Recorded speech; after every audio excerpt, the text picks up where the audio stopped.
Welcome to EPG Pathshala in Computer Science. This is a series of lectures on computer networks.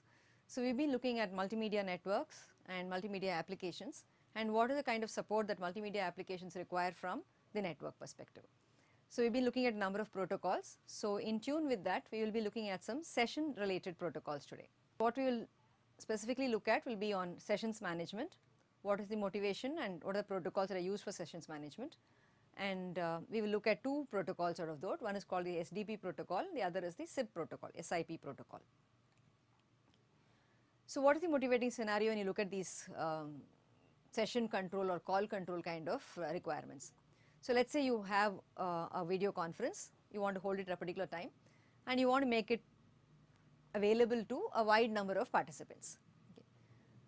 And you have decided on what kind of encoding you will use. So, let us say you will use some MPEG-2 encoding or for the video and you will send it to a particular multicast address. The multicast address is also decided and that you will be sending it using RTP over some UDP and at a port number. So, these are the specifications of when and where your program is going to be broadcasted or sent, okay, multicasted actually. Okay. So, the question that comes up is how do you make all this information available to the intended participants so that they will be able to set up the required parameters on their side and connect with your application. So, this is what we are trying to look at when we talk about sessions management. Now, the IETF standard, the Internet Engineering Task Force, they have defined a number of protocols for sessions management. So, we have something called the session description protocol, which is SDP. Then we have something called session announcement protocol, SAP, and then we have something called a session initiation protocol, SIP, and then we have something called SCCP, which is simple conference control protocol. So, of this SDP is used to describe the parameters of a session and SAP, the session announcement protocol, is used to announce that information. Okay, it is just used to pass it on to the rest to the entire group. So, normally SAP is a very simple protocol in the sense that it just announces whatever information is there about a particular session, whatever description you have about a session.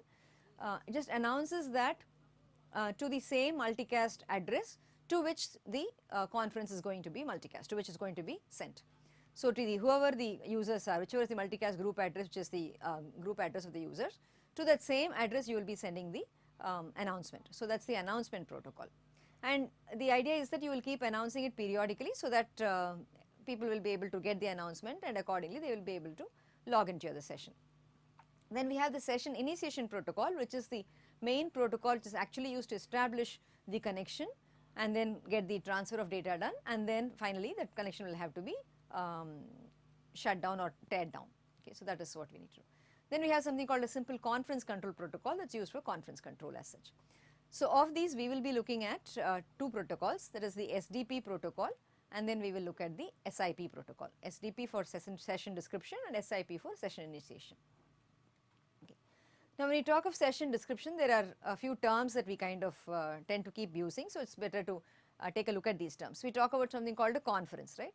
So, this is just a set of two or more communicating users along with the software they are using, and a session we refer to a multimedia sender and a receiver and the flowing stream of data.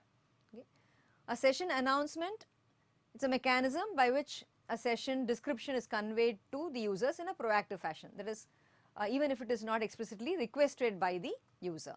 And a session advertisement also has the same purpose as the session announcement. And we talk of a session description, which basically gives you the description of the session in a well defined format, so that all the participants will be able to get the information correctly. Okay. So, now we come to the SDP protocol. So, the SDP session description protocol is a general protocol that is used for describing the session, and typically it is used in conjunction with one or more other protocols such as SIP. Okay. Now, the kind of information that will be conveyed by an SDP protocol are the following. It has the name and purpose of the session, the start and end times of the session and the media types. For example, what kind of audio, video that actually comprise the session, and there will be detailed information that is needed to receive the session, that is the multicast address to which the data will be sent, the transport protocol to be used, the port numbers to be used, the encoding scheme to be used, all this information will be present in the session description protocol. Okay. And the whole thing is specified in a text format and completely gives a description of the multimedia sessions. Actually it is not a protocol as such, because it is just used to convey some information. You can look at it more like it's very similar to a markup language such as HTML. So it gives you a particular format in which the content or the description has to be sent to the receivers. Okay. And as we said, can be carried in any protocol, can be carried in an RTSP protocol or a SIP protocol, and it describes the unicast and multicast sessions. And when we describe a session, the caller and the callee, right? So they will indicate their respective receive capabilities, media formats, and the receive address port. So this can be used to kind of negotiate the parameters between the two of them. So that's what the SDP will be allow you to do. Okay. So an SDP message as such we say consists of 3 levels of information. One is a session level description, the other is a timing description, and the other is the media type and format. Okay. So session level description will give you the information about the session identifier and other session level parameters such as IP address, subject, contact information about the session, who is the creator of the session, and so on. So timing description will have information such as the start time, stop time, repeat time is going to be repeated, and some more other media level descriptions, and then you have the media type and format. So these are 3 different levels of information. Each of them have many parameters that will be specified. Okay. So the SDP message, if you look at the message as such, basically a collection of SDP lines, and there is a very strict syntax that is followed, and all lines have the same format, okay, which looks like this. So the format has this format, character equal to value, okay, that is the format that is used, and the value will consist of a number of parameters, parameter 1, 2, 3, etc. up to parameter n, and that will and the parameters here will vary depending on what this character is. Okay, so we will take a look at that a little more in detail. And each SDP line will end with a carriage return line feed, right, so that you have a distinction between these different lines as such. Okay. And the 3 levels of information that we talked about, right, they should appear in that particular order. So that also is mandated by the SDP syntax. So if you look at the message contents, we said that you can have a session description would be there. So that will consist of these different fields. So you have a V field which indicates the protocol version, O which indicates originator and session identifier, S stands for session name, I will give you some additional session information, U will give you URI of the description, E will give you email address, P will give you phone number, C will give you connection information. It is not required if included in all media, but otherwise the connection information will have to be specified. And then you will have B which gives you 0 or more bandwidth related information lines. Okay. And there are 1 or more time descriptions could be there. You can have a T line or an R line or a Z line, a K line, and so on. Okay. So this is basically the kind of fields that you will find in SDP message. And whenever we have the connection line, the C line must be either present at the session level or the media level. So it must be present at the media level if it is not present at the session level. Now we said that there are 3 levels, right? Session level, time level, and then the media level. So it should be present in one of these 2 places. So if it is present at both levels, then the media level connection information will override the session level information. So the connection information will tell you what type of network is being used, what is the address type. Typically what we use is internet, so it will be indicate that it is type is internet is the type, and address type would be whether it is a V4 address or a V6 address, and that will be followed by the network address. So this is used to give the network connectivity kind of information. Okay. So then looking at the time description part of the SDP message contents. So T gives you the time the session is active, and we said you can have R which is 0 or more repeat times. So you will have a T and an R to give the description of the time. And then there is a media description. So if this media description is present, you will have information such as M which will give you what is the name of the media and the transport address. And then you have the media title, and then you have C which gives you connection information. We said that this is optional if it is already included at the session level. And there is again B which gives you 0 or more bandwidth information lines. K gives you encryption key if there is some kind of encryption being used. And A gives you 0 or more media attribute lines. So specific to the media there may be other attributes that need to be specified. They will be specified as A lines. Okay, so these are the different lines that need to be present. So if there is a media line, this is an important parameter, so we will just take a look at that. So the M line will have 4 parameters. It will have the media information, port information, transport information, and the format list. Okay. So the it will give you the type of media, namely whether it's audio, video, game, and so on. and the port number, that will tell you the port number where this media can be received. The transport information will specify what transport protocol is being used, whether it is UDP or whether it is RTP that is being used with audio video profile. Okay, so what is it that is being used? So RTP/AVP indicates that you will be using real time transport protocol with audio and video profile. And format list will contain more information about the media, usually some kind of payload types which are defined in the RTP and AVPs. So that is the kind of information you will find in the media line. And if the transport is RTP or AVP, it means that it will use RTP and RTCP. So remember that RTCP is a protocol that is used for control information along with RTP protocol. So if that is used, the RTCP protocol port number is always treated as RTP port number +1. Now we know that RTCP is assumed to be sent whenever RTP is carrying media, and the RTP port number must always be an even number. So the RTCP port number will be the next odd number that we have. Okay, this is how the media line will be specified. Now coming to the attribute lines, which is again part of the media description. So the A line will define the various attributes of the media. It can be a session level attribute, it can be a media level attribute, or both. You will have something like this. Attribute interpretation will depend again on the media tool being invoked. So you will have A equal to and an attribute field followed by some attribute values. For example, you can have something like A RTP map and specify payload type, encoding name, clock rate, okay, encoding parameters. These are examples of what could be specified as part of the attributes for the media that is being specified.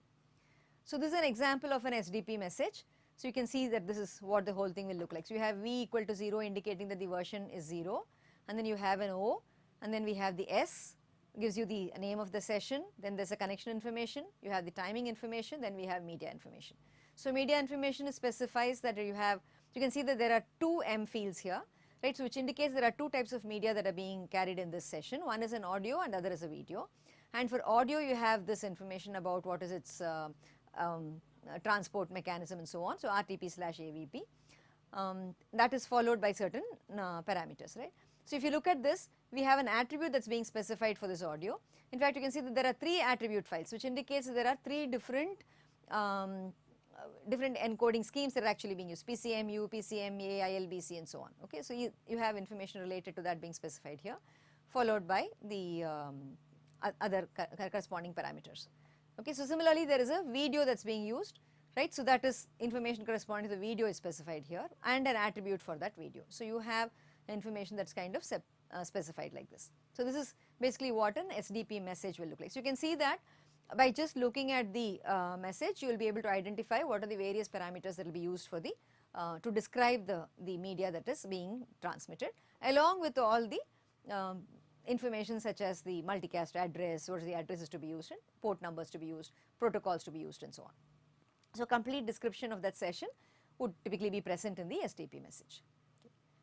Now moving on to the session initiation protocol. We said we will be looking at 2 protocols. One is STP, which is what we looked at now. The other is the session initiation protocol. This session initiation protocol is meant to be something which allows sessions to be introduced or sessions to be established for any caller to be able to talk to any callee. Okay? So in fact, the long term vision goes like this. We would expect that all telephone calls and video conference calls can take place over the internet. So people could be identified by names or email addresses rather than by their phone numbers. And you can reach the callee if the callee so desires, no matter whether the callee is roaming or no matter what IP device the callee is currently using. He may be using a cell phone, he may be using a smartphone, he may be using his laptop, whatever it be, you should still be able to reach him. So these are various things that have to be kind of handled by the session initiation protocol. So whatever be the situation, you should be able to establish a session and you should be able to carry out the conversation, carry out the data transfer. Okay. So this is described in RFC 3261. Okay. So if you look at the capabilities therefore of the SIP protocol, you can look at it in terms of 5 different categories. One is it should give you information about the user's location. So user location, that is determining the current device with which to communicate to reach a particular user. So where exactly he is located. Then comes user availability, determining if the user is willing or able to take part in a particular communication session. Then user capabilities, that is determining such items as the choice of media and coding scheme to use. Then session setup, that is establishing the session parameters such as the port numbers to be used for by the communicating parties. And then finally session management, which is the range of functions including the transfer transferring sessions, okay, call forwarding for instance, modifying session parameters. Okay, how do you manage certain parameters when the session is in progress? So these are the various capabilities that are kind of built into the SIP protocol. So we will take a look at how SIP is able to handle all these things in a very simple manner. Okay, so if you look at the session initiation protocol, we said that it handles things in a very simple manner. So simplicity is one of the major characteristics of the SIP protocol, and then it also has compatibility with other protocols which are already currently existing. So it is used to characterize a multimedia session, and it will work with along with the supplementary protocols such as SDP and SAP protocols. What is very interesting about the SIP protocol is that it has very HTTP like characteristics. So it is basically a text based protocol as you have in HTTP. So the message syntax and the header fields are all very similar to HTTP 1.1, and it works in a similar to a client server scheme of operation. So that is the way the SIP protocol has been designed. Okay. If you look at the services provided by SIP, you can see that it provides mechanisms for call setup, for the caller to let the callee know that she wants to establish a call, so that the caller and callee can agree on the media type, encoding and so on, and then to end the call. So call setup and call ending, that is supported. In addition to that, determine the current IP address of the callee. So it maps the mnemonic identifier of, you may have either an email address or a name that is used, that is identified to the current IP address, and it allows you to do call management. That is, you can add new media streams during the call. Even as the call in progress, you may have started with the audio call, you may want to add video to it, or you can change the encoding during the call. Okay, you might invite others during the call, you may be able to transfer calls, hold calls and so on. So all kinds of call management facilities which you normally expect in any for instance any audio conference or a video conference kind of a call, all those things have to be provided, and all these are provided as part of the SIP protocol. Okay, so we say that these are all the various services offered by the SIP protocol. Okay.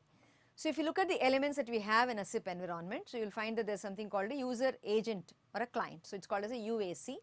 So this you can look at as a SIP client, and the SIP client can talk to a user agent server, UAS, which is the SIP server, okay, so to say. So now the client would be typically connected to the server by means of a local proxy server and a remote proxy server. Okay, these are possibly some proxy servers that could be there in between. So these are certain terms that we talk about, and you can have something called a redirect server, and you will have something called a location server. So we will, as we look at the details, we will try to take an we'll get an understanding of the role of each of these things. Okay, and if you look at the protocol stack of SIP, how is it expected to work with the other protocols? So you will see that SIP works with the help of your SAP, the announcement protocol, the description protocol, and runs on top of TCP, okay, and UDP. I can run, okay, so this forms kind of the control plane for the data transfer to take place. Now the data plane would consist of multimedia traffic, which is being carried by over RTP and RTCP, which is being carried over UDP and over the IP protocol. So over the IP on top of TCP and UDP is where we have the SIP and the other session related protocols that run. Okay. Now we said that the messages that are used in SIP are very similar to the HTML messages, so we will take a quick look at that. So the different messages that we talk about, we have something called an invite message, which is used to invite a user to a call. And then you have an acknowledgement ACK, which is the confirmation of the response. And then there is a BY, which is used to terminate a call between two endpoints. So invite, ACK and BY are three things to use for this purpose. Then you have additional messages like cancel, which is used to terminate the search for a user or a request for a call. And then you have other options which could consist of other features that are supported for a call. And there is something called a register message, which is used to register the current location of the client with the location server. Remember, we talked about something called a location server. So there is something called a location server which is available, which will keep track of the user's location.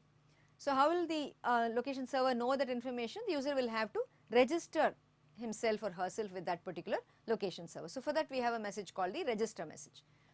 And then there is an info message which is used for mid-session signaling. Some information that needs to be passed on when you are in the midst of a session, then we have an info message that is used for that purpose.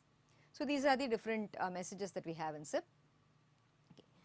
And when you give these are, so you can look at these as methods as corresponding to the methods that we have in HTTP. So similarly you will have status responses that come from HTTP. Similarly we have reply codes in SIP. So reply codes have this particular format. If the code is 1 followed by XX, some number, it indicates it's some informational kind of a message reply. So information like something, it's trying for something, or it's ringing, or it is queued, that kind of information specified in 1XX kind of a reply code. 2XX, for instance 200, indicates that it was okay, it was successful, the request was successful. 3XX indicates redirection, that is you are giving information about the receiver's new location, you are redirecting this call to some other location. And 4XX request a failure, so it indicates that it's a failure response from a particular server. So remember in HTTP we have 404 which indicates server, right, page not found. So similarly 4 followed by something, 2 other numbers will give you some failure kind of information. And 5XX indicates server failures, and 6XX indicates some global failures. So busy or decline or requests are not acceptable kind of messages are specified over here. Okay, so these are the different reply codes that we have. So an example operation in SIP, it would go like this. So the user access the client that you have will invite the server with a SIP URL, okay, and it will specify the destination IP address. So the destination IP address may be known or it may be unknown. Okay, so if it is known, then this request can be directly sent to that destination. If it is unknown, then it will be redirected to the local proxy server, which may be located along with the location server, or which will talk to the location server and get some information. Okay. Now there are 2 modes possible when the destination IP address is unknown. So we have something called a redirection mode, in which you will send back the callee's new location, you are redirecting it to this. The other is called as a proxy mode, in which it will forward the request to the destination. Okay, so you can see that there are 2 modes, redirection and proxy. So in redirection you send back information about the callee's new location. In proxy, the proxy server will take care of forwarding the request to the destination. Okay. And the server, the UAS, typically will answer with 200 OK, indicating that things are okay. If it gets these OK, and then the client will send an ACK. So once this is done, the session will be established. Okay, so this is the basic flow that you will have in a SIP message. So this is just to give you a view of this flow in the form of a timeline diagram. So you can have, for instance, so I have some bst-pc.cisco.com who wants to invite somebody at princeton.edu. Okay, so what happens here, he sends an invite message. So this goes to the cisco.com proxy, right, because he does not have the IP address. So he just gives this information, it says invite, and just gives the name of the person, let's say. So it goes to cisco.com proxy. So cisco.com proxy now will send that invite message to princeton.edu proxy, which in turn sends the invite message to the ph.cas.princeton.edu. Okay. Now what will happen once the invite message is sent, it will ring at the other end. So a ringing message, 180 ringing, right, will be sent back here, and that ringing message will be passed on right up to the client who initiated the call. Meanwhile, you can see that from the proxies you have a temporary response which is coming back called 100 trying, which indicates that it is trying to establish the call. Similarly, from this proxy also you will get a response saying it is trying to establish the call. Okay, so these are intermediate responses which are sent back by the proxies.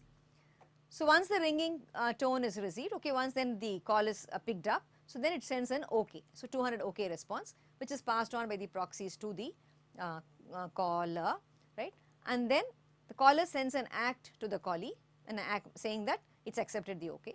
Once that is done, they can exchange media information directly between the caller and the callee, right, and then then they can transfer the data. Once it is done, it sends a bye, and this sends back a 200 OK, and that terminates the session. So this is the overall flow that you have in a basic SIP session. Okay, so we just looked at an overall flow. So now let's look at some details of how the information will be passed on when you are setting up a call to a known IP address. Okay, so I have Alice calling Bob, let's say. So so Alice will send out what's called as an invite message. Now this invite message will have information about we have said it's to a known IP address, so it has information about the IP address of the callee. So it says invite Bob at, and gives you the complete IP address information here, right. So give the IP address information, and then you have some connection information that's being specified. You can see that you have these SDP protocol kind of information that's being carried over here, right. So you can see that I'm specifying the connection parameters, specifying the media parameters. Okay, so it's saying that I'm willing to receive audio of this particular format. Okay, so the RTP AVP format is what I'm willing to receive. Okay, that information is being sent here at port number 5060. So now the Bob's terminal, okay, he gets this message that he'll get a ringtone at his end. Once he gets that ringtone now, he will send back an OK, indicating that he is willing to take the call, right. So you can see that. So Alice had sent the SIP invite message indicating her port number and the IP address and the encoding that she prefers to receive. So maybe she specifies PCM, MULA or something like that. Now Bob's 200 OK message, you can see that this OK message will also have some information about the media to be used, and here he will specify his preferred encoding, right. So that will be also specified. Now you can see that an ACK will be sent back.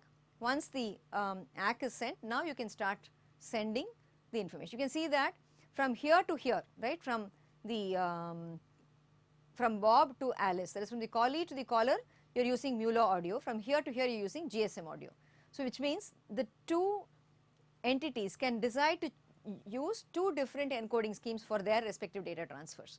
See, it gives you a lot of flexibility in terms of how you can actually do the data. It is not necessary that both of them have to agree on the same thing. They just have to agree on the fact that if you send in a particular encoding, I can receive it, and if I send in a particular encoding, you can receive it. So once that is done, alright, so then they can start receiving this information. And you saw that we kept having this port number of 5060, that's a default SIP port number that is used. Okay, so this is basically how the call is set up for a known IP address. Now let us say we have, we need to kind of get a little more information. In this case everything is agreeable, then everything is fine, but it is possible that you may want to negotiate on the codec. Suppose Bob does not have the PCM MULA encoder. So what will happen in that case? He cannot accept the call saying everything is okay. So what he will send is, he will send a reply saying 606 not acceptable reply, okay, that is the reply that he will give, and he will list in that message which are the encoders which are acceptable to him. So once he gives that, then Alice can send a new invite message advertising the different encoder, and then he will be able to complete the call. Okay. Similarly, Bob can also reject the call. It could be rejecting for various reasons. It could be busy, gone, payment required, forbidden. There could be different messages that are used. Okay. Once that is done, you obviously cannot have the call completed.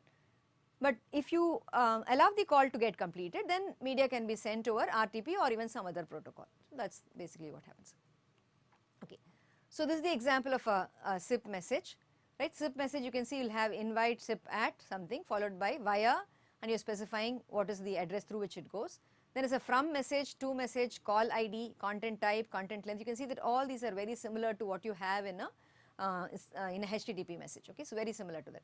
And then we have this session related information, which is what we already looked at in the SDP kind of a protocol. Okay.